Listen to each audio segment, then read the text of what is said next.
सबसे पहले आपको बताएं कि वज़ीर-ए-आज़म शहबाज शरीफ की ज़ेर सदारत मुश्तरका मुफादात काउंसिल का इजलास जारी है, जिसमें चारों सूबों के वज़राए आला, नायब वज़ीर-ए-आज़म इसहाक डार, वज़ीर दिफा ख्वाजा आसिफ, अमीर मकाम खालिद मकबूल और दीगर हुकाम शरीक हैं।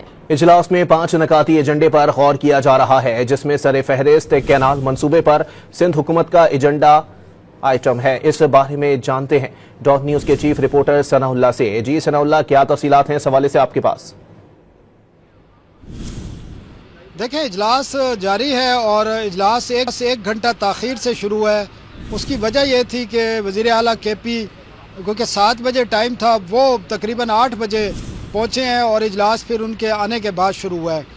अब इस इजलास का जो एजेंडा है वो 6 पॉइंट हैं, बेसिकली 5 नहीं है।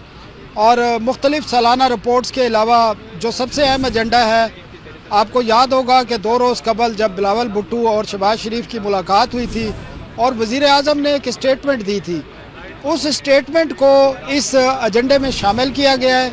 और सिंध हुकूमत का ये एजेंडा है जिसमें यह कहा गया है कि शहबाज शरीफ वज़ीर आज़म पाकिस्तान ने यह कहा था उस दिन कि कोई भी नहर जो है इत्तेफाक राय के बगैर नहीं बनाई जाएगी, और इसके साथ ये मामला मुतलका फोरम पर भेजा जाएगा और इजलास मुतलका फोरम का CCI का 2 मई को बुलाया गया। लेकिन जो सिंध में सूरत हाल है, ख़ासकर इंटीरियर सिंध में बहुत सी जो हाईवेज़ हैं मेन, वो बंद की हुई हैं। उसको मद्देनज़र रखते हुए पीपल्स पार्टी ने वज़ीर आज़म से ये दरख्वास्त की थी कि आज ही इजलास बुलाया जाए, जिसके बाद आज सुबह ये फैसला किया गया कि CCI का इजलास आज शाम को होगा।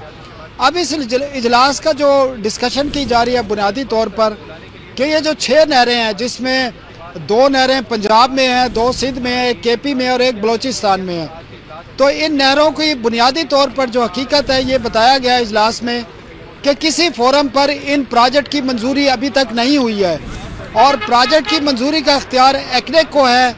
और ये मामला भी उसी वक्त खड़ा हुआ, सिंध में एहतजाज उस वक्त शुरू हुआ जब ये मंसूबे एक्नेक के एजेंडे में शामिल किए गए, लेकिन इनकी मंजूरी नहीं दी गई।